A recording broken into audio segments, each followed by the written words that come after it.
எங்களை நேசிக்க நல்ல ஆண்டவரே, நன்றியோடு துதிக்கிறோம், ஸ்தோத்திரிக்கிறோம். தர்மியான நாளுக்காக நன்றி செலுத்துகிறோம் கர்த்தாவே. கடந்த 5 மாதங்கள் ஆண்டவரே கடந்து இந்த புதிய மாதத்துக்குள்ளாக பிரவேசிக்க கர்த்தர் கிருபை பாராட்டுறதுக்காக நன்றியோடு துதிக்கிறோம், ஸ்தோத்திரிக்கிறோம் கர்த்தாவே. இந்த நாள் ஆண்டவரே, இந்த ஆராதனை பகுதி முற்றிலுமாக உம்முடைய கரத்தில் அர்ப்பணிக்கிறோம். தொடக்கம் முதல் முடிவரையிலும் உம்முடைய பிரசன்னங்கள் மத்தியில் இருக்கட்டும்.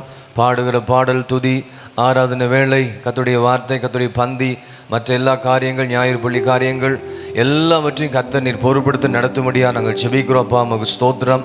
வருகிற எல்லா தெய்வ பிள்ளைகளை தடை தாமதம் இன்னைக்கு ஏற்ற நேரத்தில் உம்முடைய சமூகத்தில் கொண்டு வந்து சேர்க்கும்படியாக நாங்கள் செபிக்கிறோம். தேவ சமூகத்தில் ஆண்டவரே அனல் உள்ளவர்களாக இருந்து கர்த்தரை பாடி துதித்து ஆராதிக்க கர்த்தர் நீர் கிருபை செய்துள்ளபடியாக நாங்கள் ஜெபிக்கிறோம். தேவாவியானவர் சபை நடுவில் நீர் உலாவி வரும்படியாக எங்களோடு கூட கர்த்தர் பேசும்படியாக நாங்கள் ஜெபிக்கிறோம் கர்த்தாவே. பாடுகிற இசை வாசிக்கிற ஆண்டவரை ஒவ்வொருவரையும் கர்த்தர் நீர் பலப்படுத்துங்க ஆண்டவரே. அபிஷேகத்தை நடத்தும்படியாக நாங்கள் ஜெபிக்கிறோம். உம்முடைய வார்த்தைகளையும் எங்களை ஆசீர்வாதமாய் தாருங்க ஆண்டவரே. வியாதியோடு, பலவீனத்தோடு, கண்ணீரோடு, கஷ்டத்தோடு வருகிற எல்லா தேவ பிள்ளைகள் இந்த இடத்தை விட்டு கடந்து செல்லும் பொழுது சுகத்தோடு, பலனோடு, ஆரோக்கியத்தோடு, மன சந்தோஷத்தோடு, நிம்மதியோடு, மகிழ்ச்சியோடு கடந்து செல்ல கர்த்தர் கிருபை பாராட்டுவீராக. எல்லாவற்றையும் திருப்பாத்தில் அர்ப்பணிக்கிறோம், ஒப்பு கொடுக்குற ஆண்டவரே. இயேசு கிறிஸ்து மூலம் ஜெபம் கேளும் எங்கள் ஜீவன நல்ல பிதாவே, ஆமென். ஹல்லேலூயா, ஹல்லேலூயா. நம்ம எல்லாரும் சேர்ந்து நாம் ஆண்டவரை போற்றி புகழ்ந்து பாடுவோம், போற்றி துதிப்போம் என் தேவனை. புதிய இதயமுடனே நேற்றும் இன்றும் என்றும் மாறா இயேசுவை நாம் என்றும் பாடி துதிப்போம். எல்லாரும் கரங்களை தட்டி நாம் பாடி கர்த்தரை மகிமைப்படுத்துவோம்.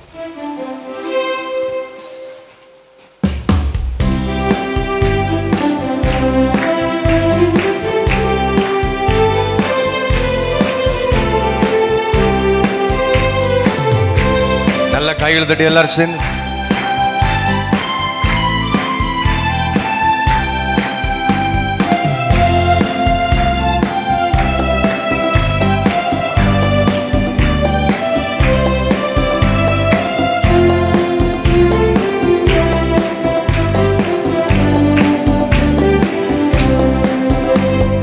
போற்றி துதிப்போம் என் தேவனை புதிய இதயமுடனே. போற்றி துதிப்போம் என் தேவனை புதிய இதயமுடனே. நேற்றும் என்றும் என்றும் மாறா இயேசுவை நாம் என்றும் பாடி துதிப்போம். நேற்றும் என்றும் என்றும் மாறா இயேசுவை நான் என்றும் பாடி துதிப்போம். இயேசு என்னும் நாமமே, நாமமே என் ஆத்துமாவின் கீதமே.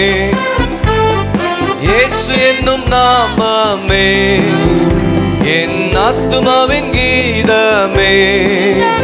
என் நேசரேசுவை நான் என்றும் ஏத்தி மகிழ்ந்திடுவே.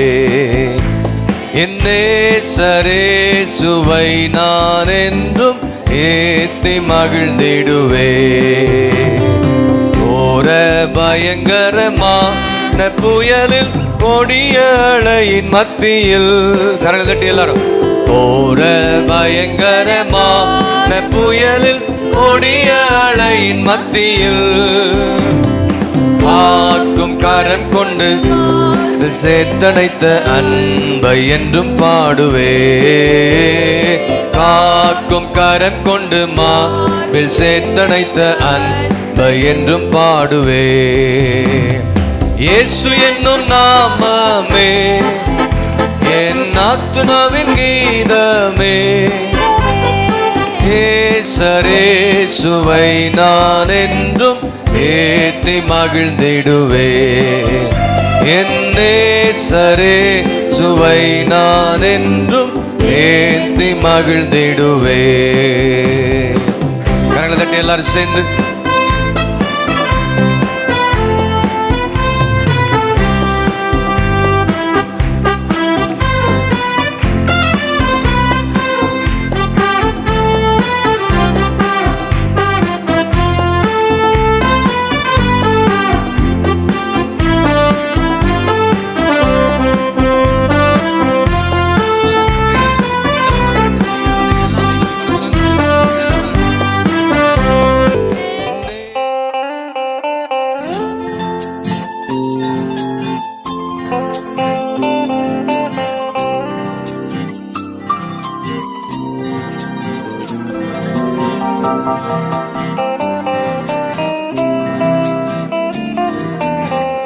அல்லேலூயா.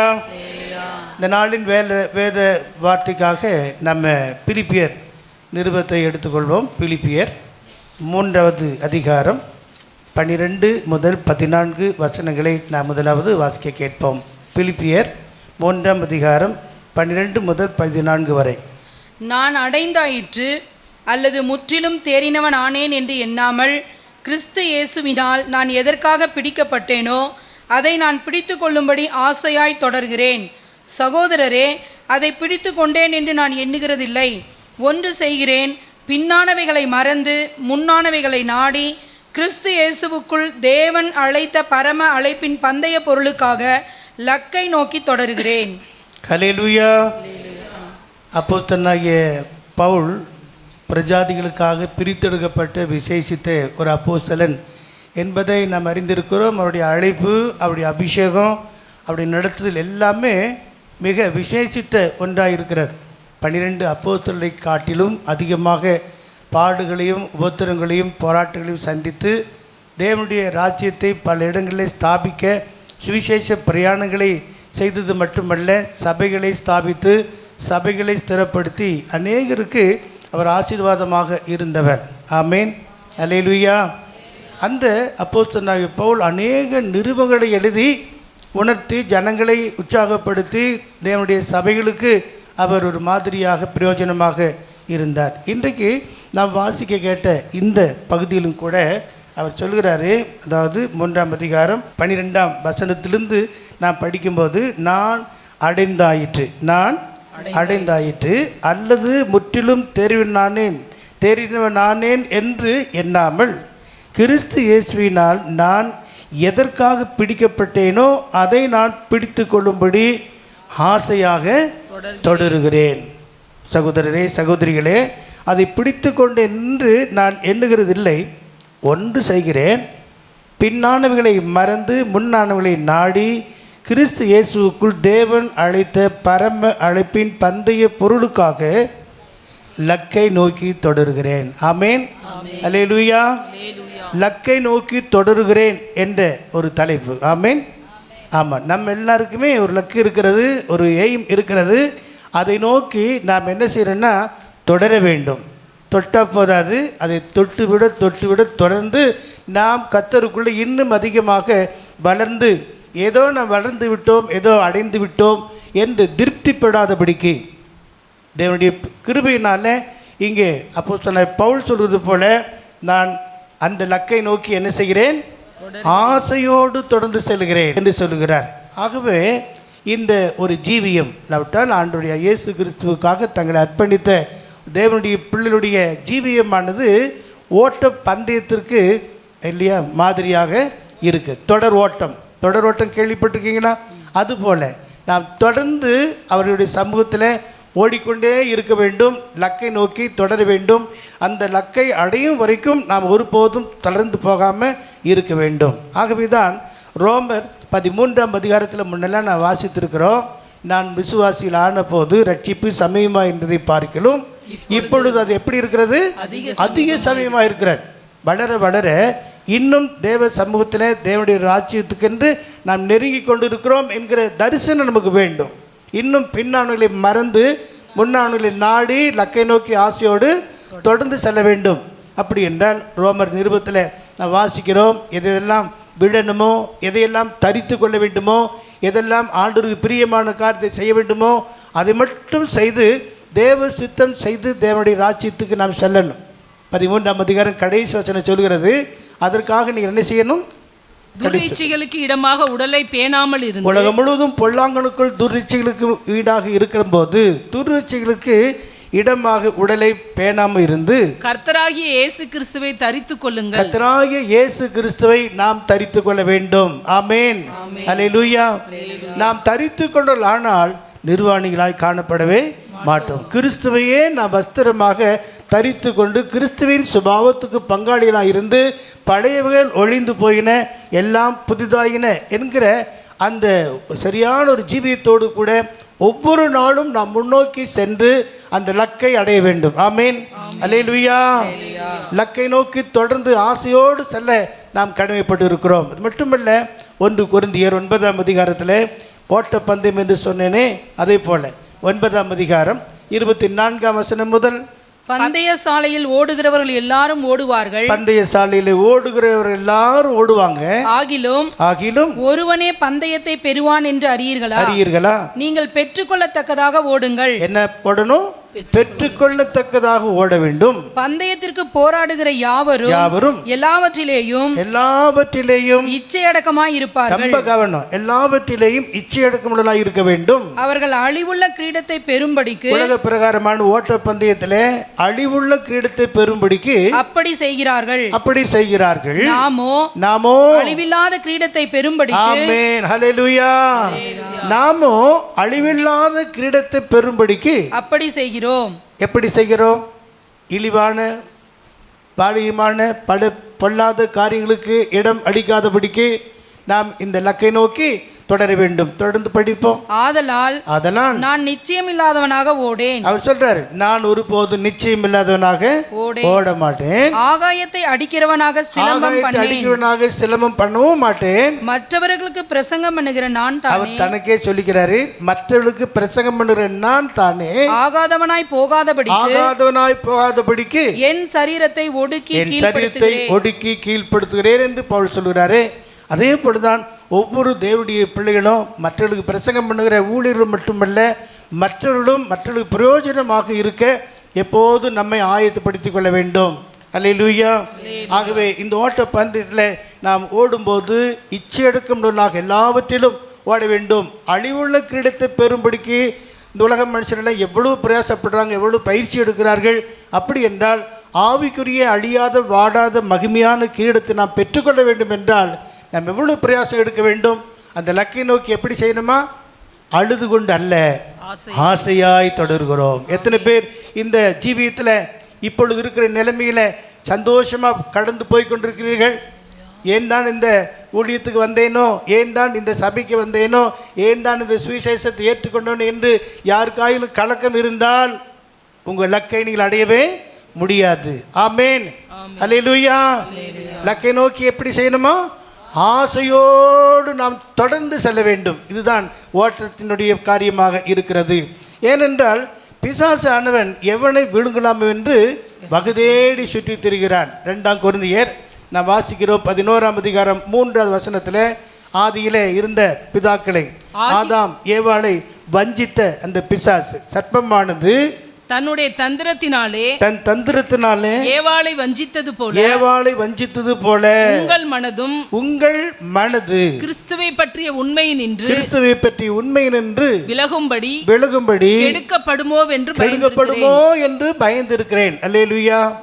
பிசாசானவன் முதலாவது மனதை கெடுப்பான். அதுக்கப்புறம் நம்முடைய உடல் ரீதியான காரியங்களில் அவன் செயல்பட்டு அவன் ஏதாவது செய்ய முடியுமே தவிர அவனாக சுயமாக ஒன்று செய்யவே முடியாது. நம்முடைய மனதை கெடுத்து நம்முடைய சரீரத்தை அவனுக்கென்று பயன்படுத்தி தான் ஏதாவது செய்ய முடியும்.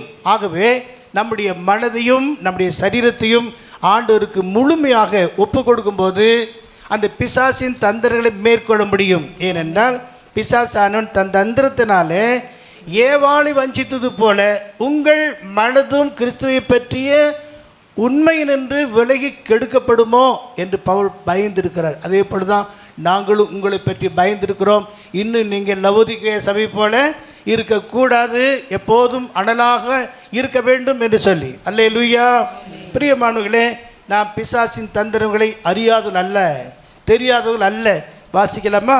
2 கொரிந்தியர் 2ஆம் அதிகாரம் 11வது வசனம். சாத்தானாலே நாம் மோசம் போகாதபடிக்கு அப்படி செய்தேன். அவனுடைய தந்திரங்கள், சாத்தானுடைய தந்திரங்கள் நமக்கு தெரியாதவைகள் அல்லவே. எப்போதும் சாத்தானுடைய தந்திரங்களை அறிந்து அதற்கேற்றபடி நம்முடைய வாழ்க்கையை நாம் கர்த்தரோடு இணைத்து கொண்டால்தான் அவனை ஜெயிக்க முடியும். உங்கள் எதிராளியுடைய பலன், எதிராளியுடைய ஸ்ட்ரென்த் என்னென்று பார்த்தால்தான் அவனை ஜெயிக்க முடியும். அல்லேலூயா. ஆம், வீடு கட்டினாலும் கோபுரம் கட்டினாலும் ஊழியத்துக்கு சென்றாலும் செல்லும் செலவை முன்னமே என்ன செய்யணுமா? கணக்கு பார்க்கணும். யுத்தத்துக்கு போனாலும் நாம் அது காரியத்தை கவனிக்க வேண்டும் என்று லூக்காஸ் விசேஷத்தில் வாசிக்கிறோமே, அதுபோல பிசாசின் தந்திரங்கள் நமக்கு தெரியாதவைகள் அல்லவே.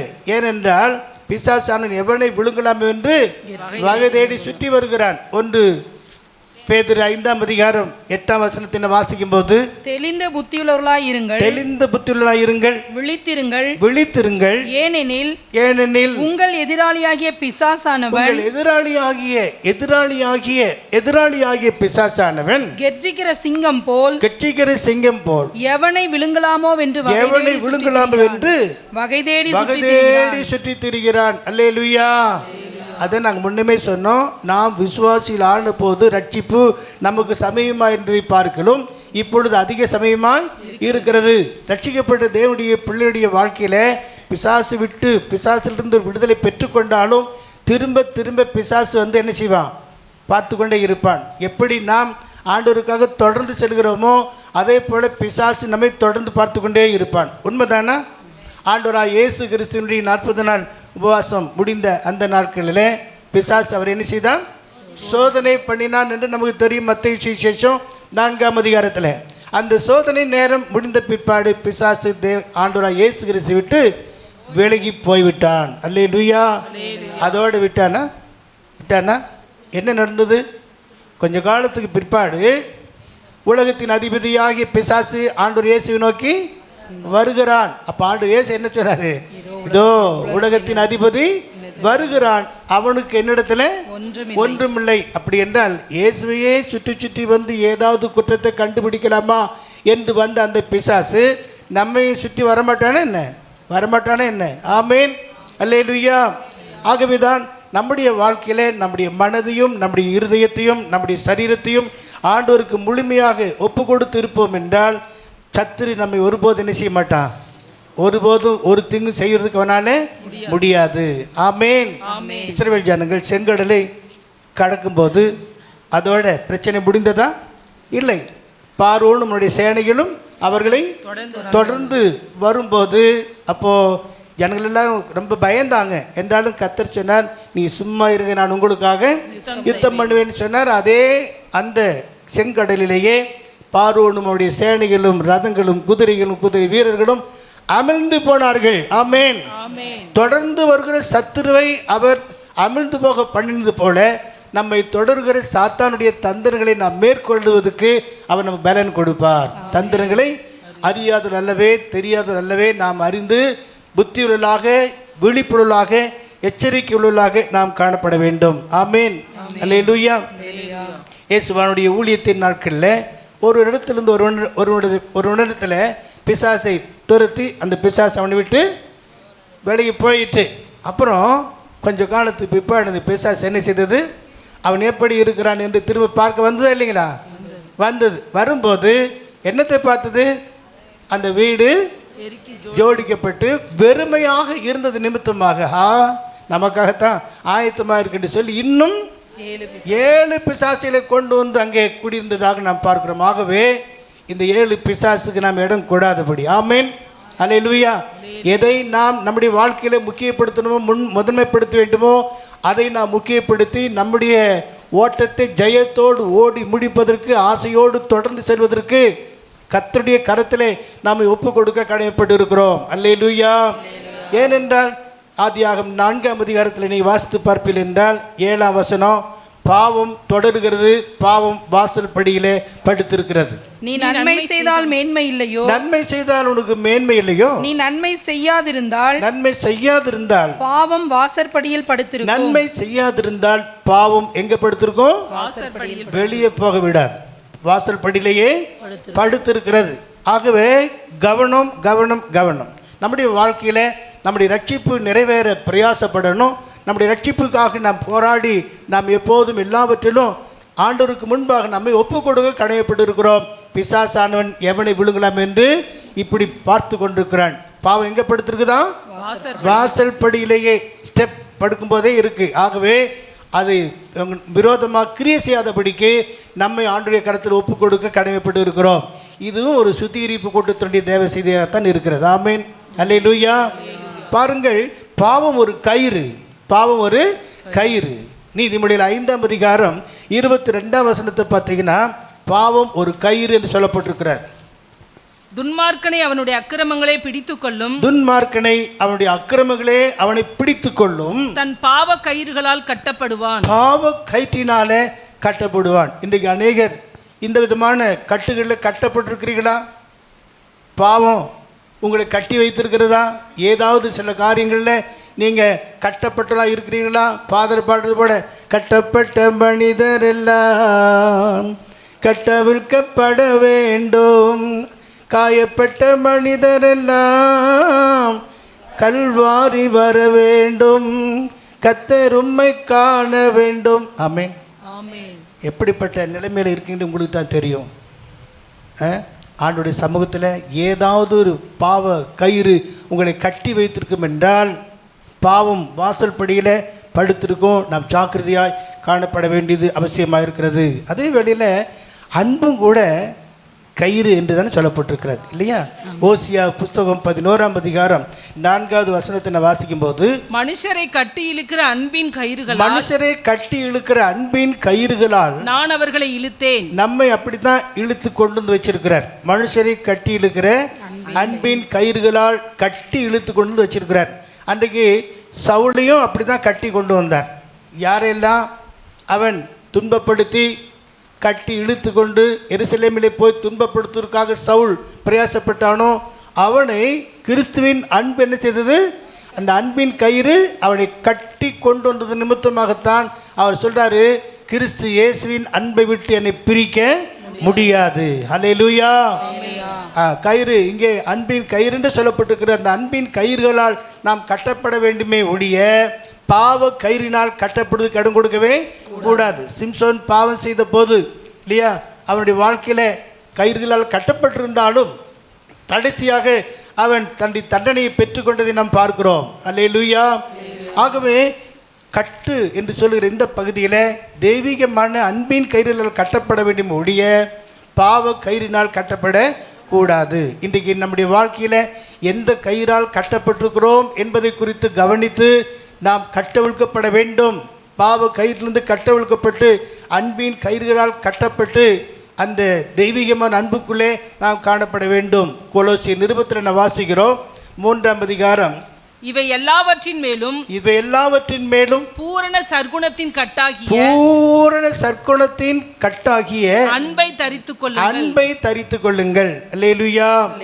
பூரண சற்குணத்தின் கட்டாகிய அன்பை தரித்துக் கொள்ள வேண்டும். ஏனென்றால் 15ஆம் வசனம், தேவ சமாதானம் உங்கள் இருதயங்களில் ஆள கடவது. இதற்கென்றே நீங்கள் ஒரே சரீரமாக அழைக்கப்பட்டீர்கள். இதுக்காகத்தான் ஆண்டவர் நம்மை ஒரே சரீரமான சபையாக அழைத்திருக்கிறார். நன்றியறிதல் உள்ளவர்களாக இருக்க வேண்டும். ஆமென். அல்லேலூயா. ஆகவே பாவம் தொலைந்து போனது என்றல்ல, நான் பாவம் செய்யாதனால இல்லையா, நான் சினிமா பார்க்காதனால சினிமா தியேட்டரில் மூடிய போட்டாங்க இல்லை. பாவம் ஒருபோதும் என்ன செய்வதில்லை? சாவதில்லை. ஆமென். யார் சாகணும்? நானும் நீங்களும் தான் பாவத்துக்கு செத்து நீதிக்கு பிழைக்க வேண்டும். ஆகவே இந்த பாவம் மனுஷன் என்ன செய்கிறது தான்? தொடருகிறது. பாவம் ஒருபோதும் இந்த பாவ கயிறு மனுஷனை கட்டுகிறது. ஆகவே பாவத்திலிருந்து நாம் விடுபட்டு கர்த்தருக்குள் நாம் வாழ்வதற்கு என்னெல்லாம் செய்யணும், அது எப்படி நாம் அனுபவிக்க போகிறோம் என்ற 7 ஒரு குறிப்புகளை நான் உங்களுக்கு சொல்ல போகிறேன். ஆமென். அல்லேலூயா. ஆமாம், நாமோ பாவத்திலிருந்து விடுபட்டு கர்த்தருக்குள் வாழ செய்ய வேண்டிய காரியங்கள் என்னென்ன, அதை நாம் சரியாக செய்தால் இந்த எல்லா விதமான தீங்குக்கும் நம்ம என்ன செய்யலாம்? விலைக்கு நம்மை காத்து கொள்ளலாம். ஒரு பாட்டு, அதாவது ஒரு தேவனுடைய மனுஷன் இப்படி எழுதியிருக்கிறாரு, பாவம் தொடரும் ஆனால் கிருபை நம்மை வாழ வைக்கும். ஆமென். பாவம் என்னை தொடர்ந்தாலும் ஏசுதேவா உம்மை மறவேனே. பாவம் என்னை தொடர்ந்தாலும் ஏசுதேவா உம்மை மறவேனே.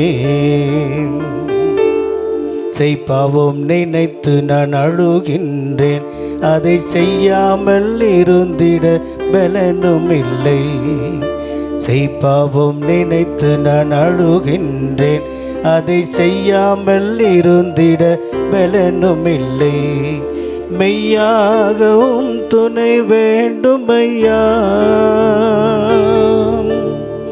மெய்யாகவும் துணை வேண்டுமையா. எந்தன் ஐயா உம் பிள்ளை நான் அல்லவா, எந்தன் ஐயா உம் பிள்ளை நான் அல்லவா. பாவம் என்னை தொடர்ந்தாலும் இயேசுதேவா உம்மை மறவேனே.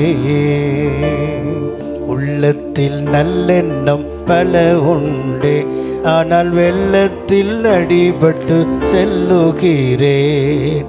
உள்ளத்தில் நல்லெண்ணம் பல உண்டு, ஆனால் வெள்ளத்தில் அடிபட்டு செல்லுகிறேன். உள்ளதை உம்மிடம் சொல்லிவிட்டேன், உள்ளதை உம்மிடம் சொல்லிவிட்டேன். எந்தன் உடலையே உமக்கென தந்து விட்டேன், எந்தன் உடலையே உமக்கென தந்து விட்டேன். பாவம் என்னை தொடர்ந்தாலும் இயேசுதேவா உம்மை மறவேனே. பாவம் என்னை தொடர்ந்தாலும் இயேசுதேவா உம்மை மறவேனே. பாவம் தொடரும், ஆனால் ஆண்டவர் நம்மை எல்லாவற்றிலும் காக்க வல்லவர். ஆகவே ரோமர் 12ஆம் அதிகாரம் 1-2 வசனங்களை வாசிக்க கேட்போமா? அப்படி இருக்க சகோதரரே, நீங்கள் உங்கள் சரீரங்களை பரிசுத்தமும் தேவனுக்கு பிரியமுமான ஜீவ பலியாக ஒப்புக்கொடுக்க வேண்டுமென்று தேவனுடைய இரக்கங்களை முன்னிட்டு உங்களை வேண்டிக் கொள்ளுகிறேன். இதுவே நீங்கள் செய்யத்தக்க புத்தியுள்ள ஆராதனை. நீங்கள் இந்த பிரபஞ்சத்திற்கு ஒத்த வேஷம் தெரியாமல், பிரபஞ்சத்திற்கு ஒத்த வேஷம் தெரியாமல் தேவனுடைய நன்மையும் பிரியமும் பரிபூர்ணமான சித்தம் இன்னதென்று பகுத்தறியத்தக்கதாக உங்கள் மனம் புதிதாகிறதினாலே. அல்லேலூயா. ஏன்னா மனதை தான் பிசாசு கெடுப்பான். ஆகவே உங்கள் மனம் புதிதாகிறதுனாலே மறுரூபமாகும். டிரான்ஸ்ஃபர்மேஷன் அங்குதான் உண்டாகிறது. ஒரு மனம் மாறுதல், அங்கே ஒரு வித்தியாசமான சூழ்நிலையை கத்த நமக்கு தருகிறார். அப்படி என்றால் 2வது வசனத்தில் நாம் பார்க்கிறோம், இந்த பிரபஞ்சம் இல்லையா, பாவத்தினுடைய உச்சகட்டத்தில் இருக்கிற இந்த பிரபஞ்சத்தினுடைய வேஷம் தெரியாமல் தேவனுடைய நன்மையும் பிரியமும் பரிபூர்ணமான சித்தம் என்னதென்று பகுத்தறியத்தக்கதாக உங்கள் மனம் புதிதாகிறதுனால மறுரூப நிலைக்கு வாருங்க என்று சொல்லுகிறார். ஆகவே பிரியமானவர்களே, நம்முடைய மனதையும் உடலையும் கெடுப்பதற்காக சத்துரு பல காரியங்களை செய்யும்போது நாம் என்னென்ன காரியத்தில் விடுதலை பெற வேண்டும் என்பதை நான் ஒவ்வொன்றாக சொல்ல வருகிறேன். முதலாவது நாம் படிக்கலாம். பாவம் சாவதில்லை, நாம் தான் பாவத்துக்கு செத்து நீதிக்கு பிழைக்க வேண்டும். ரோமர் 6ஆம் அதிகாரம் 4ஆம் வசனத்தை கவனிப்போம். மேலும் பிதாவின் மகிமையினாலே கிறிஸ்து மரித்தோரிலிருந்து எழுப்பப்பட்டது போல நாமும் புதிதான ஜீவனுள்ளவர்களாய் நடந்து கொள்வதற்கு அவருடைய மரணத்திற்குள்ளாக்கும் ஞானஸ்நானத்தினாலே கிறிஸ்துவுடனே கூட அடக்கம் பண்ணப்பட்டோம்.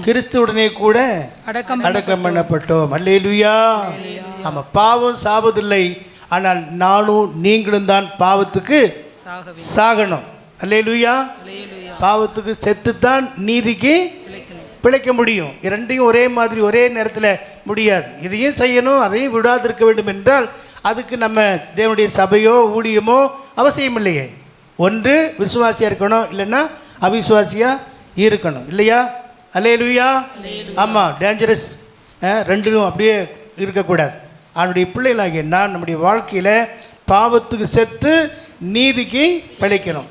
ஆகவேதான் வேத 11ஆம் வசனத்தை பாருங்களேன். 11ஆம் வசனம், அப்படியே நீங்களும் உங்களை பாவத்திற்கு மரித்தவர்களாக நம்முடைய கர்த்தராகிய இயேசு கிறிஸ்துவுக்குள் பாவத்துக்கு மரித்தவர்களாக கர்த்தராகிய இயேசு கிறிஸ்துவுக்குள் தேவனுக்கென்று பிழைத்திருக்கிறவர்களாகவும் எண்ணிக்கொள்ளுங்கள். இந்த எண்ணம் நாம் இந்த உலகத்துக்கு கடந்து போகும் வரைக்கும் இந்த எண்ணம் இருக்க வேண்டும். ஏனென்றால் நான் பாவத்துக்கு செத்திருக்கிறேன், நீதிக்கு பிழைத்திருக்கிறேன். கடைசி வரைக்கும் இந்த ஒரு எண்ணம் நமக்குள் இருக்கும் என்றால் பாவம் ஒருபோது நம்மை தட்டி எழுப்பவே முடியாது. நீங்கள் ஒரு சின்ன கதை கேட்டிருப்பீங்க. 2 பேர் காட்டுக்கு போனாங்க. அது திடீரென்று நண்பர்கள் போனாங்க. அப்போது திடீரென்று கரடி அங்கே வந்தது. அப்போது ஒருவனுக்கு மரம் ஏற தெரிந்தது. அவன் மரத்தை ஏறி தப்பித்து கொண்டான். இன்னொருவன் அவன் யோசித்தான், செத்தவனை போல கீழே படுத்துட்டா கரடி ஒன்றுமே செய்யாது என்று சொல்லி கீழே படுத்துட்டான். கரடி வந்தது. அந்த செத்து போன மனுஷனை போல இருந்த அவனை பார்த்துட்டு பிறகு விலகி போனது. மேலேருந்து கீழே இறங்கி வந்தான். அப்போது அவன் கேட்டான், கரடி இடத்துல என்ன சொல்லிச்சு? தீய நண்பர்களோட சேராதுன்னு சொல்லிட்டு போய் சொல்லிச்சு. அப்போது அவன் செத்து போனோன்னு இருந்து அவன் தன்னை ஒப்பு கொடுத்ததுனால பிசாசு என்ன செய்யலை, கரடி என்ன செய்யலை, ஒன்றும் செய்யலை. அதே போல் பாவத்துக்கு செத்து இருக்கிறவளை பாவம் ஒருபோதும் தட்டி எழுப்ப முடியாது. உயிர் இருந்தால் தானே இந்த கையும் காலும் இந்த உடலும், அதாவது மீட்கப்பட்ட பாவி ஆண்டவருக்கு முழுவதும் சொந்தம். ஆகவே முதலாவது குறிப்பு என்னென்னா, பாவத்துக்கு நாம் செத்து இருக்க வேண்டும். அப்படி என்றால் தான் புதிதான ஒரு ஜீவனை செய்ய நமக்கு முடியும் என்பதுதான் மிக முக்கியமான காரியம். இதெல்லாம் நம்ம ஞானஸ்நான சத்தியத்திலேயே நிறைவேற்றி கொண்டு இருக்கிறோம். அப்போஸ்தலன் பவுல் சொல்கிறாரு, நான் அனுதினமும் சாகிறேன், டெய்லி டெட், தினமும் சாகிறேன்னு சொல்கிறார். அப்படி என்னென்ன செத்து போனாரா? இல்லை. எந்தெந்த பாவம் எப்படிப்பட்ட சூழ்நிலை வருகிறதோ அதுக்கெல்லாம் நான் என்ன சொல்கிறேன், நோ, நான் மரித்தேன், என்னால் அதை செய்ய முடியாது என்று சொல்லி. கலாத்தியர் 2:20. சரி. கிறிஸ்துவுடனே கூட சிலுவையில் அறையப்பட்டேன், ஆயினும் பிழைத்திருக்கிறேன். இனி நான் அல்ல, கிறிஸ்துவே எனக்குள் பிழைத்திருக்கிறார். நான் இப்பொழுது மாம்சத்தில் பிழைத்திருக்கிறதோ என்னில் அன்பு கூர்ந்து எனக்காக தம்மை தாமே ஒப்பு கொடுத்த தேவனுடைய குமாரனை பற்றும் விசுவாசத்தினாலே பிழைத்திருக்கிறேன். அல்லேலூயா. எவ்வளவு தெளிவாக அவர் தன்னுடைய வாழ்க்கையில உள்ள காரியத்தை சொல்கிறார் பாருங்கள். கிறிஸ்துவுடனே கூட சிலுவையில் அறையப்பட்டேன், ஆயினும் பிழைத்திருக்கிறேன். இனி நான் அல்ல, கிறிஸ்துவை எனக்குள் பிழைத்திருக்கிறார். நான் இப்பொழுது மாம்சத்தில் பிழைத்திருக்கிறதோ என்னில் அன்பு கூர்ந்து எனக்காக தம்மை தாமே ஒப்பு கொடுத்த தேவனுடைய குமாரனை பற்றும் விசுவாசத்தினாலே பிழைத்திருக்கிறேன் என்று சொல்லுகிறார். ஆகவே பிரியமானவர்களே, பாவத்து செத்தால் ஒழிய நாம் நீதிக்கு பிழைத்திருக்க முடியாது. அனுதினம் நான் சிலுவையிலே அறையுண்டு ஜீவிக்கிறேன், அனுதினம் நான் சிலுவையிலே அறையுண்டு ஜீவிக்கிறேன். மரித்தவனாய் திருச்சித்தமே நிறைவேற்றுவதன் ஆகாரமே, மரித்தவனாய் திருச்சித்தமே நிறைவேற்றுவதன் ஆகாரமே. இனி நான் அல்ல, பிழைப்பதென்னிலே கிறிஸ்தேசுவே என்னில் ஜீவிக்கிறான். அல்லேலூயா. 2வது குறிப்பாக நாம் பார்க்கிறோம் ரோமர் 6:7. மரித்தவன் பாவத்துக்கு நீங்கி விடுதலையாக்கப்பட்டிருக்கிறான். அல்லேலூயா. நீங்கி விடுதலை நாம் பெற்றுக்கொள்ளணும். மரித்தவன் பாவத்திலிருந்து நீங்கி விடுதலையை பெற்றிருக்கிறான். அப்படி என்றால் நாம் தான் விலகணும், நாம் தான் நீங்கணும், அப்படிப்பட்ட சூழ்நிலையிலிருந்து மாறணும். அதை நாம் வெறுத்து விட வேண்டும் இல்லையா? சங்கீதக்காரன் சொல்லும்போது 1:1 துன்மார்க்குடைய வழியிலே நடவாமலும் பாவியுடைய வழியிலே நில்லாமலும் பரியாசக்காரன் உட்காரும் இடத்தில் உட்காராமலும் என்று சொல்லி வேதம் சொல்கிறதே. நாம போய் உட்கார்ந்து நாம பேசி நாம கதை அடிச்சிட்டு இருந்தா பாவம் வருமா வராதா? விலக வேண்டிய இடத்துல கண்டிப்பாக என்ன செய்யணும்? விலக வேண்டும். ஆமேன். துன்மார்க்கருடைய ஆலோசனையில் நடவாமல், அது ஒரு பாட்டு இருக்கு, துன்மார்க்கருடைய ஆலோசனை நடக்கக்கூடாது, பாவியுடைய வழியிலே நிற்கக்கூடாது, பரியாசக்கார உட்காரும் இடத்துல உட்காரக்கூடாது. அம்மாமார் இந்த காரியத்தில் ரொம்ப ஜாக்கிரதையாக இருக்கணும். கிடைக்கிற நேரங்களில் அங்கே பக்கத்து வீடுகளில் போய் கதையை அளந்து பேசி கொண்டிருப்பீர்கள் என்றால் உங்களுடைய பரிசுத்தம் கெட்டு போகும், மனது கெட்டு போகும். முதலாவது பேச செய்தே செய்கிறான், மனது தான் கெட்டு போக பண்ணுவான். சென்னையில் அங்கே இருந்தபோது ஒரு சபையில் ஒரு குடும்பத்தோட பிரச்சனை வந்தது. என்ன பிரச்சனை விசாரிக்க வெள்ளிவாக்கத்தில் என்ன பிரச்சனைன்னா, அவர் வேலைக்கு பக்கத்தில் போவார், அந்த அம்மா வந்து பீச் பக்கத்தில் போய் வேலைக்கு போயிட்டு வருவாங்க. இப்படி ஒரு நாள் வந்தபோது அவர் பின்னாடி வந்தார், அம்மா பின்னாடி முதல்ல வந்துட்டாங்க. திடீரென்று அவர் வந்த உடனே அந்த அம்மா சந்தோஷமாக தான் வரவேற்றுது. ஆனால் அவருடைய சட்டையில் ஒரு நீண்ட முடி காணப்பட்டுச்சு. ஒரு நீண்ட முடி காணப்பட்டோன்னா அந்த அம்மாவுக்கு பெரிய சந்தேகம், என்னது என்ன எப்படி பாருங்களேன். அதிலிருந்து அவர் வரும்போது சந்தோஷமாக ஏற்றுக்கொள்ள மனசு பிசாசு என்ன செய்கிறது, மனதை கெடுத்து போட. பாவம், அவர் பஸ்ஸில் கஷ்டப்பட்டு வந்திருக்கிறாரு. ஆனால் இந்த அம்மாவுக்கு எப்படி இருக்குது, சந்தேகம். இந்த அம்மாவுடைய அந்த காரியம் குடும்பத்திலே சமாதானத்துக்கு எடுத்து விட்டுது. ஆனால் உண்மையே சொல்கிறார், நம்புறதே இல்லை. ஆக பிரியமானவர்களே, இந்த மாதிரி மனது கெடுக்கப்படுறதுக்கு என்ன செய்யக்கூடாது, இடம் கொடுக்கக்கூடாது. அல்லேலூயா. ஆமாம், அதே போல் தான் 2 பேர் வீட்டில் பேசி கொண்டிருக்காங்க. அந்த அம்மா போய் பக்கத்து வீட்டில் பேசிகிட்டு இருக்குது. ஆமாம்மா, உங்கள் வீட்டுக்காரர் ஏன் லேட்டாக வர தெரியுமா? கிழவி என்ன சொல்கிறான், கிழவி கதை, உங்கள் வீட்டுக்காரர் ஏன் லேட்டாக வர தெரியுமான்னு பலமுறை சொல்லப்படு. அந்த அம்மாவுக்கு ஒரு பெரிய ஏன் அப்படி வர்றாரு என்று சொல்லி ஒரு மனதை பிசாசு என்ன செய்வான், கெடுத்துடுவான். அதனால தான் சற்பமான தந்திரத்தினால் ஏவாளை வஞ்சித்தது போல் உங்கள் மனது கிறிஸ்துவை பற்றி உண்மை நின்று விலகி கெடுக்கப்படும் பயந்து இருக்கிறோம். உங்கள் மனது காக்கப்பட வேண்டும். இங்கே சொல்லப்பட்டிருக்குது, பாவத்துக்கு மரித்தவன் நீங்களாக்கி விடுதலையாக இருக்கிறான். அந்த விடுதலை நாம் பெற்றுக்கொள்ள வேண்டும். அல்லேலூயா. 1967 ஆண்டு அப்போ தான் ஆனுவல் எக்ஸாமினேஷன், அப்போ ஓல்டு எஸ்எஸ்எல்சி எழுதி கொண்டிருக்கிறோம். என்னோடு கூட பலர் வந்திருந்தாங்க. லாஸ்ட் எக்ஸாம் ஹிந்தியோட ஒரு கிளாஸ் இருந்துச்சு. எக்ஸாம் சீக்கிரமாக முடிஞ்சது. அந்த வழியாக வரும்போது வெங்கடேஸ்வரா ஒரு தியேட்ரு, எல்லாருமே தியேட்டர் இன்றைக்கி மேட்னி ஷோ பார்க்கணும் அப்படின்னு எல்லோரும் புறப்பட்டாங்க. நானும் அவங்களோட புறப்பட்டேன்.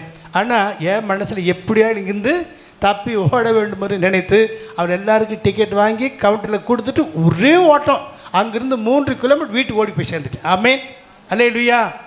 அன்றைக்கு ஓடுன ஓட்டம் தான். அதுக்கப்புறம் சினிமா தேட்டர் எட்டி பார்க்கல. ஆமேன். அதுக்கு முன்னாடியெல்லாம் சினிமான்னா அவ்வளவு ரொம்ப நேசித்து எங்கள் பிரதரை பின்னாடி குறை சைக்கிளில் கொண்டு போவாங்க.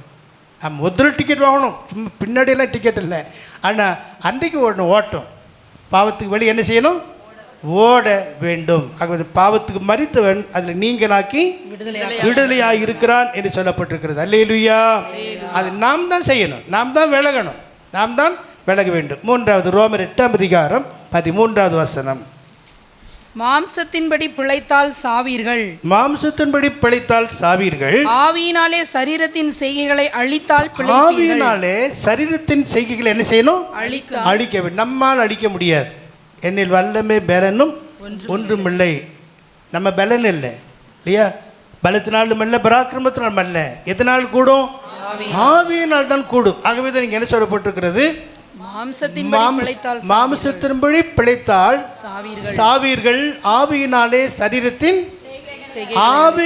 சரீரத்தின் செய்கைகளை அழிக்க வேண்டும். அப்படி என்றால் பரிசுத்த ஆவியின் அபிஷேகம் பண்ணப்பட்ட ஒரு தேவனுடைய பிள்ளையை பரிசுத்த ஆவியானவர் எச்சரித்து கொண்டே இருப்பார்.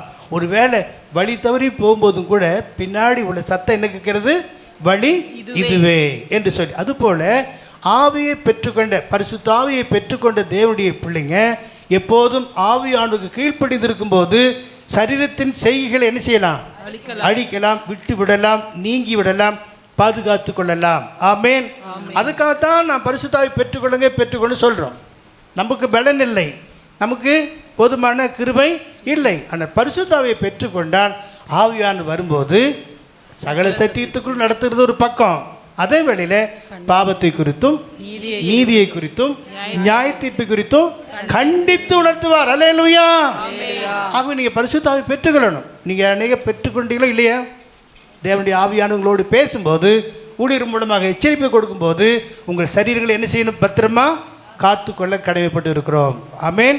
உங்கள் சரீரங்களை லௌகிகமான காரியத்துக்கு முக்கியத்துவம் கூடாதபடி ஆவிக்குரிய காரியத்துக்கு என்று உங்களை அர்ப்பணிப்பீர்கள் என்றால் கர்த்தர் உங்கள் மூலமாக மகிமைப்படுவார். ஆகவேதான் ஆவியினால் சரீரத்தின் செய்கைகளை அழித்தால் நீ என்ன செய்வீங்க, பிழைப்பீர்கள். கொலோசியர் 3ஆம் அதிகாரம் 1 முதல் 5 வசனங்களை வாசித்து பார்க்கும்போது 5ஆம் வசனம் மட்டும், ஆகையால் விபச்சாரம், அசுத்தம், மோகம், துர்இச்சை, விக்கிரக ஆராதனையாகிய பொருளாசை ஆகிய இவைகளை பூமியில் உண்டு பண்ணுகிற உங்கள் அவயவங்களை அழித்து போடுங்கள். பூமியிலே உண்டு பண்ணுகிற உங்கள் அவயவங்களை அழித்து போடுங்கள். ஏனென்றால் நீங்கள் கிறிஸ்துவுடனே கூட எழுந்தது உண்டானால், நீங்கள் கிறிஸ்துவுடனே எழுந்தது உண்டானால், கிறிஸ்து தேவனுடைய வலது பாரசத்தில் வீட்டிற்கும் இடத்துள்ள மேலானவைகளை தேடுங்கள். பூமியில் உள்ளவைகள் அல்ல, மேலானவைகளையே நாடுங்கள். நீங்கள் மரித்தீர்கள், உங்கள் ஜீவன் கிறிஸ்துவனை கூட தேவனுக்குள் மறைந்திருக்கிறது. நம்முடைய ஜீவனாகிய கிறிஸ்து வெளிப்படும் போது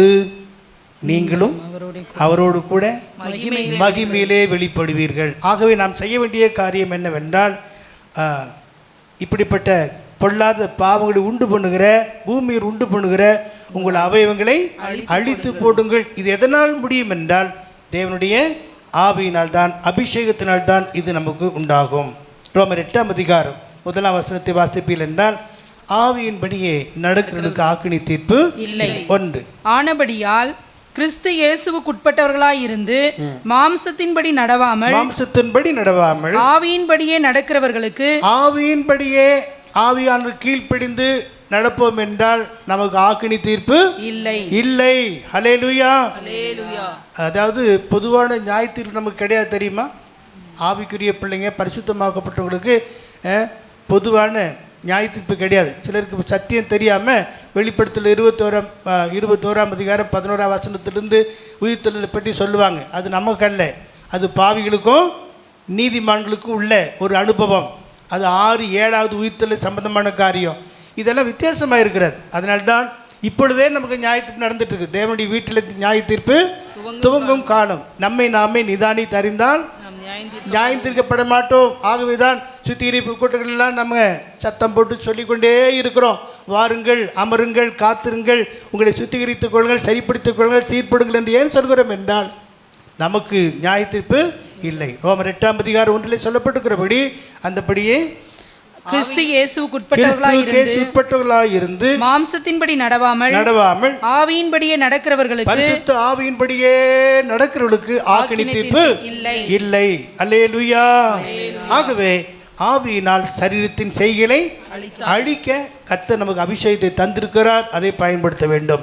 4வதாக 1 பேதுரு 4ஆம் அதிகாரம் 1-2 வசனங்கள். 1 பேதுரு 4:1 இருக்க, கிறிஸ்து நமக்காக மாம்சத்திலே பாடுபட்டபடியால், கிறிஸ்து நமக்காக மாம்சத்திலே பாடுபட்டபடியினால் நீங்களும் அப்படிப்பட்ட சிந்தையை ஆயுதமாக தரித்துக் கொள்ளுங்கள். சிந்தையை ஆயுதமாக தரித்துக் கொள்ளுங்கள். ஏனென்றால் மாம்சத்திலே பாடுபடுகிறவன் இனி மாம்சத்தில் இருக்கும் காலம் வரைக்கும் மனுஷருடைய இச்சைகளின்படி பிழைக்காமல் தேவனுடைய சித்தத்தின்படியே பிழைக்கத்தக்கதாக பாவங்களை விட்டு ஓய்ந்திருப்பான். அல்லேலூயா. என்னது? பாவங்களை விட்டு ஓய்ந்திருப்பான். விஆர்எஸ் கொடுத்துறணும். ஸ்தோத்திரம். அல்லேலூயா. கடைசி பகுதியில் 2ஆம் வசனத்தை படிங்க.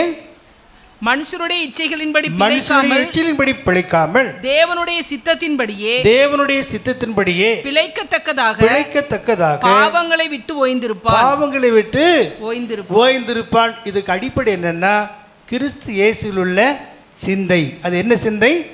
பாடுகளின் சிந்தை. அதுதான் நமக்கு ஒரு ஆயுதமாக இருக்கிறது. 1ஆம் வசனம்.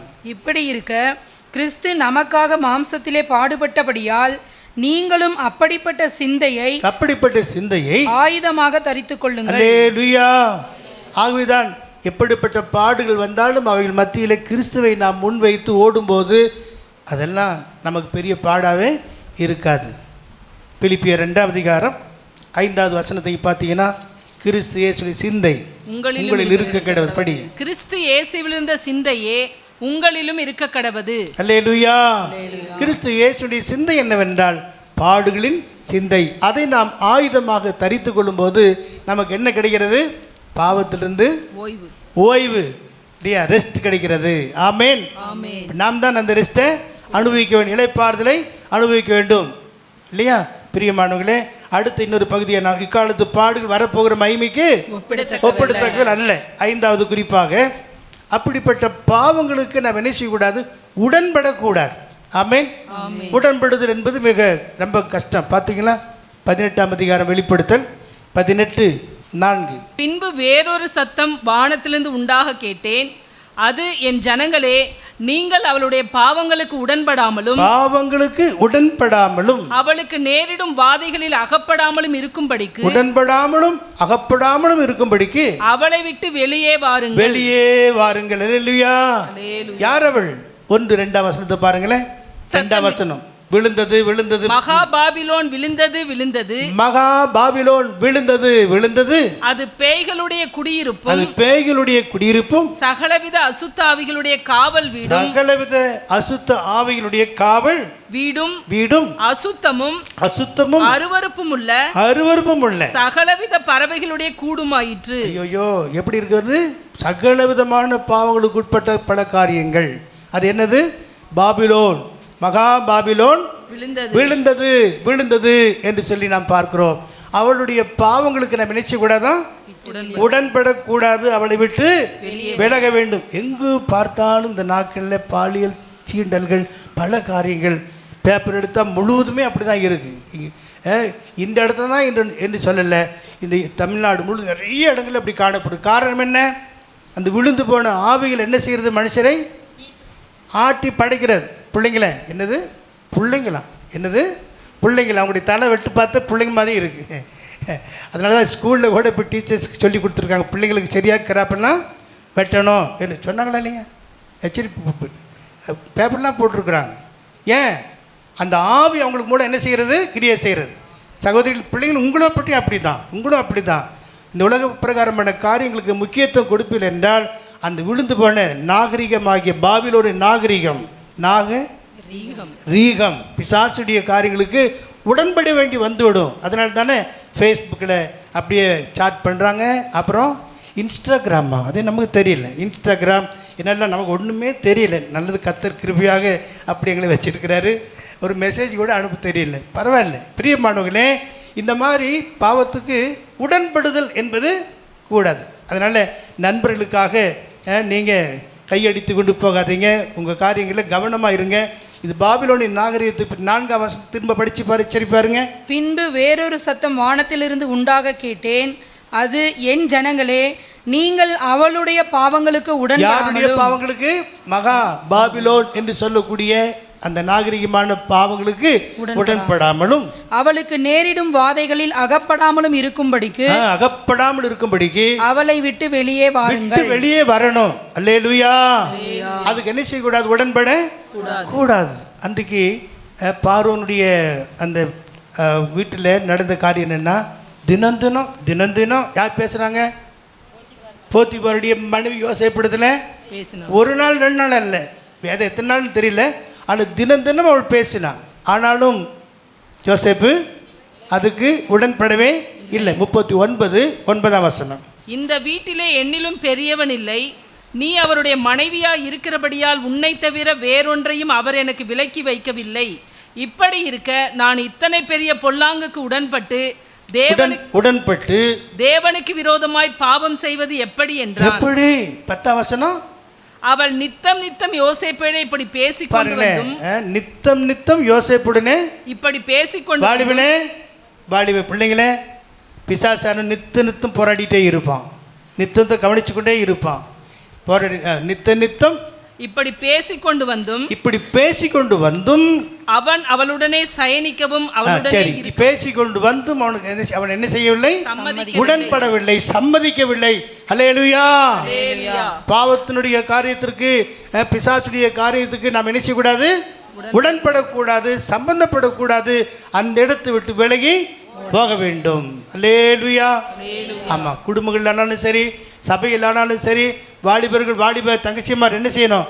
தங்களுக்குள்ளே சரியான ஒரு வேறுபாடு ஜீவியத்தை காத்துக்கொள்ள வேண்டும். அப்பொழுதுதான் அந்த பாவத்துக்கு என்ன செய்ய முடியாது? உடன்பட முடியாது. அடுத்து நாம் இன்னொரு வசனத்தை பார்க்கலாம். 2 தீமோத்தேயு 2ஆம் அதிகாரம் 22ஆம் வசனம். அன்றியும் பாலியத்துக்குரிய இச்சைகளுக்கு நீ விலகி ஓடி சுத்த இருதயத்தோட கர்த்தரை தொழுது கொள்கிறவனுடனே. எதுக்கு விலகி ஓடணுமா? பாலியத்துக்குரிய இச்சை. ஏனென்றால் அவன் இளம் ஊழியன் இல்லையா, வாலிபன். பவுல் சொல்லும்போது உத்தம குமாரன், என் மகன் என்றுதான் பவுல் தீமோத்தேயுவை அழைக்கிறார். முதல் 2 வசனங்கள். ஆதலால் என் குமாரனே, என் குமாரனே, நீ கிறிஸ்து இயேசுவிலுள்ள கிருபையில் பலப்படு. அநேக சாட்சிகளுக்கு முன்பாக நீ என்னிடத்தில் கேட்டவைகளை. அந்த அதிகாரம் முழுவதும் ஒரு இளம் ஊழியன் அல்லது அவனுடைய குமாரனாகிய தீமோத்தேயு குறித்து விளக்கமாக நிறைய சொல்லிட்டு வர்றாரு. அதன் அடிப்படையில் 22ஆம் வசனம் பார்க்கும்போது பாலியத்துக்குரிய இச்சைகளை விட்டு நீ என்ன செய்யணும்? விலகி ஓட வேண்டும். அல்லேலூயா. நீ தான் ஓடணும். நீ இன்னும் நமக்கு பிளாஸ்திரி மாதிரி அங்கேயே நின்று கொண்டிருந்தால் உன்னையும் அந்த பிசாசு பிடிச்சிக்கும், இடம் கொடுக்கக்கூடாது. பிரியமானவர்களே, இங்கே நாம் பார்க்கிறோம் பாலியத்துக்குரிய இச்சைகளை விட்டு என்ன செய்யணும்? விலகி ஓட வேண்டும். நீ ஓடுனா பிசாசு ஒன்றும் செய்யவே முடியாது. அல்லேலூயா. ஆம் பிரியமானவர்களே, 23ஆம் வசனம். புத்தியினமும் அயுக்தமுமான தர்க்கங்கள் சண்டைகளை பிறப்பிக்கும் என்று அறிந்து அவைகளுக்கு விலகி இரு. இப்படிப்பட்ட பொல்லாத காரியங்களுக்கு நீ என்ன செய்யணும்? விலகி இருக்க வேண்டும். 7வதாக ஒரு வெறுப்பு, பாவத்தின் மேல் ஒரு வெறுப்பு நமக்கு தானா உண்டாகணும். அப்பொழுதுதான் அது ஜெயம் கிடைக்கும். எபிரேயர் நிருபம் 11வது அதிகாரம் 24ஆம் வசனம் முதல். விசுவாசத்தினாலே மோசே தான் பெரியவனான போது பார்வோனுடைய குமாரத்தின் மகன் எண்ணப்படுவதை என்ன செய்தான்? வெறுத்தான். ஆமென்.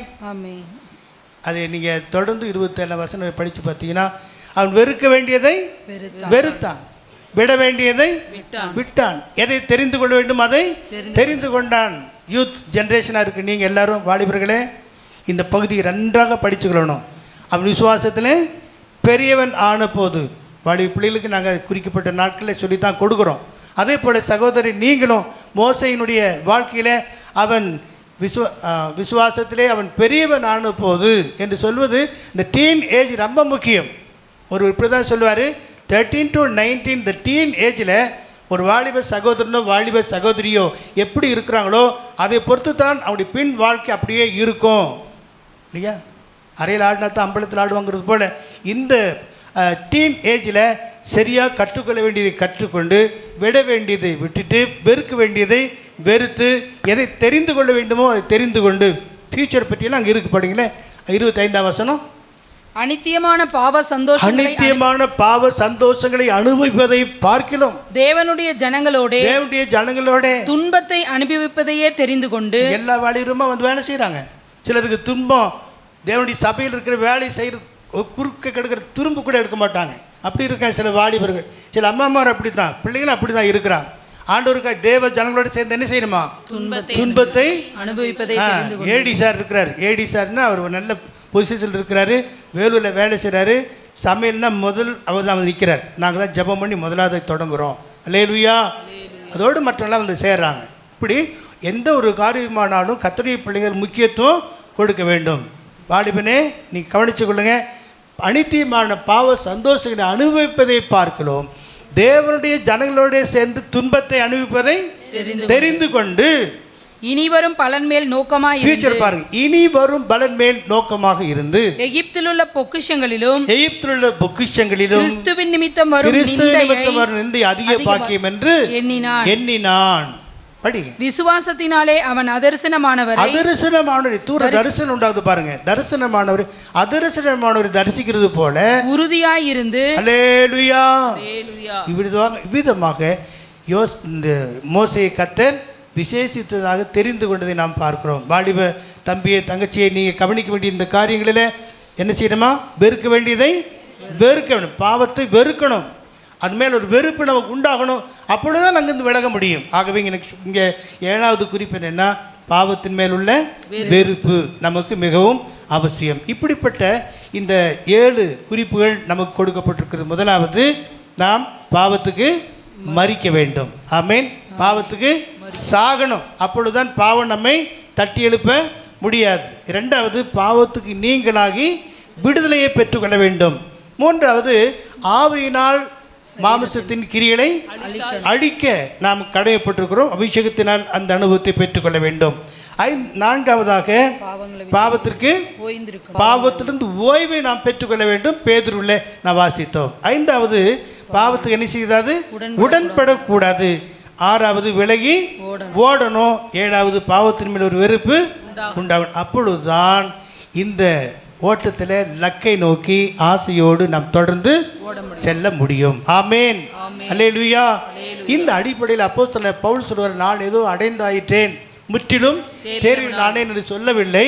பின்னானவர்களை மறந்து முன்னானவர்களை நாடி லக்கை நோக்கி ஆசையோடு நான் தொடர்ந்து ஓடுகிறேன் என்று சொல்கிறார். இந்த ஓட்டம் ஜெயத்தோடு ஓடி முடிக்க ஆண்டுடைய கிருபை நமக்கு அவசியம். ஆகவே நாம் எழுந்து நின்று இன்னொரு பாட்டு நாம் பாட போகிறோம். அனுதினமும் என்ற ஒரு அனுதினமும் உம்மில் நான் வளர்ந்திடவே, அனுதினமும் உம்மில் நான் வளர்ந்திடவே உம் அனுக்கிரகம் தர வேண்டுமே.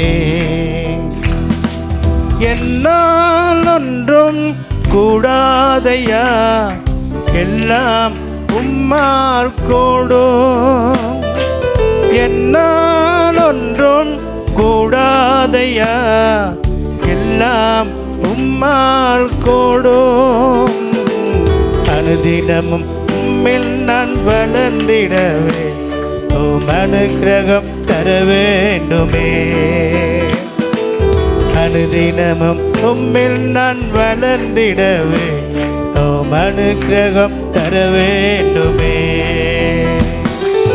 என் ஞானம் கல்வி செல்வம் எல்லாம் ஒன்றுமில்லை குப்பை என்று நோக்கிறேன்.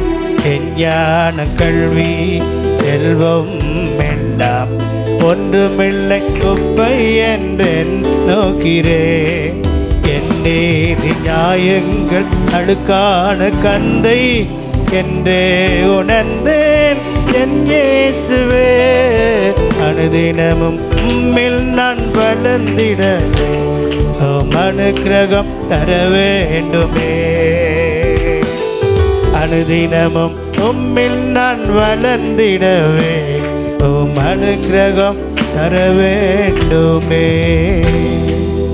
ஜெபிப்போம்.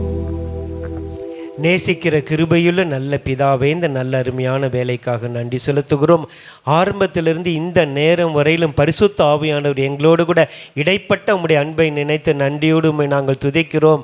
யாக்கோபு 1:22 படி நாங்கள் வசனத்தை கேட்டவர்களாய் மாத்திரமல்ல அதன்படி செய்யாமல் போவோமானால் எங்களை நாங்களே வஞ்சிக்கிறவர்களாய் இருக்கிறோம் என்று எழுதப்பட்ட வார்த்தையின்படி நாங்கள் லக்கை நோக்கி தொடர்ந்து அந்த இயேசுவை நாங்கள் பற்றிக்கொள்ள வேண்டுமானால் நாங்கள் விட்டுவிட வேண்டிய பாவத்தினுடைய 7 தன்மைகளை குறித்து கற்றுக் கொடுத்தீர் ஆண்டவரே.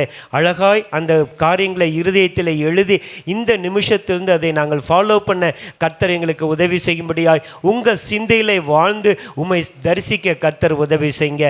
பந்தியை ஆசீர்வதித்து தாங்க. தொடர்ந்து சண்டே கிளாஸ் மினிஸ்ட்ரி மற்ற எல்லாவற்றையும் ஆசீர்வதித்து தாங்க. எங்கள் மூலமாய் உங்கள் நாமம் மட்டும் மகிமைப்படுத்தப்படட்டும். தாழ்த்தி கிருபைக்குள் ஒப்பு கொடுக்கிறோம். இயேசு கிறிஸ்துவ நாமத்தில் வேண்டி ஜெபிக்கிறோம் எங்கள் நல்ல பிதாவே, ஆமென். எங்களை நேசிக்கிறதான எங்கள் நல்ல தகப்பனே, நன்றியோடு நாங்கள் உம்மை துதிக்கிறோம், உம்மை ஸ்தோத்திரித்து மகிமைப்படுத்துகிறோம்.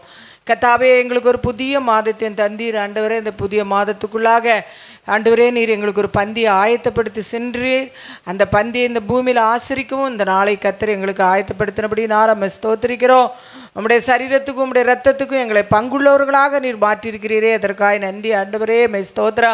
என்னுடைய சரீரங்களில் வியாதிகள் பலவீனங்கள் எதுவாயிருந்தாலும் ஆண்டவரே உம்முடைய சரீரம் ஆண்டவரை எங்களை சுத்திகரிக்கும். உம்முடைய ரத்தம் ஆண்டவரை எங்களை பரிசுத்தப்படுத்துகிறதா இருக்கிறபடி நான் நம்ம துதிக்கிற ஐயா ஆண்டவரே. இந்த நாள் ஆராதனையிலே கர்த்தர் நீர் மகிமைப்பட்டபடி நான் நம்ம ஸ்தோத்திரிக்கிறோம் ஆண்டவரே. ஆராதனையின் மகிமையோடு வானசேனையோடு எங்கள் மத்தியில் இறங்கி வந்து எங்கள் ஒவ்வொருவரோடு இடைப்பட்டீர், பேசினீர் ஆண்டவரே. லவோதிக்கா சபையை குறித்தும் நேற்றும் இன்று எங்களோடு நீ பேசுகிறீர் ஆண்டவரே. நாங்கள் கர்த்தாவே கர்த்தருடைய சமூகத்தில் வரும்போது அண்ணல் உள்ளவர்களாய் காணப்பட ஆண்டவரே, நல்ல பரிசுத்த ஆவியினால் நிரப்பப்பட்டவர்களாக ஆவிக்குள்ளாக எப்போது நாங்கள் வளர்ந்து செல்ல ஆண்டவரே காணப்பட எங்களுக்கும் சபைக்கும் ஒவ்வொருவருக்கும் தனிப்பட்டவர்களுக்கும் பெரியோர் சிறியோர் வாலிபர்கள் எல்லாரையும் கர்த்தாவே நீர் அனலாக மாற்றுகிற எங்கள் தேவன் ஆண்டவரே.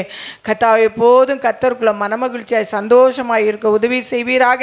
இந்த நாளிலே எங்களோடு நீர் பேசி நீர் இடைப்பட்டீர் ஆண்டவரே. இந்த 7 குறிப்புகள் ஆவியானவர் கத்தாவே நீ பேசின அந்த வார்த்தையின்படி இந்த வசனத்தை கேட்டோம், அதன்படி நடக்க எங்கள் ஒவ்வொருவருக்கும் வேண்டிய விசேஷித்த கிருபையும் அபிஷேகத்தையும் தந்து வழி நடத்தும்படியாக ஜெபிக்கிறோம். இந்த வேத வசனங்களை அனுதினமும் ஆண்டவர் வாரமெல்லாம் நாங்கள் தியானித்து அசை போட்டு ஆண்டவரே எப்போது நீர் வருவீர் என்று எதிர்பார்ப்போடு இருந்து ஆண்டவர் வருகையில் காணப்பட எப்போந்தாலுமே சந்திக்க எங்களையும் எங்கள் சபையை நீர் தகுதிப்படுத்தும்படியாக ஜெபிக்கிறோம்.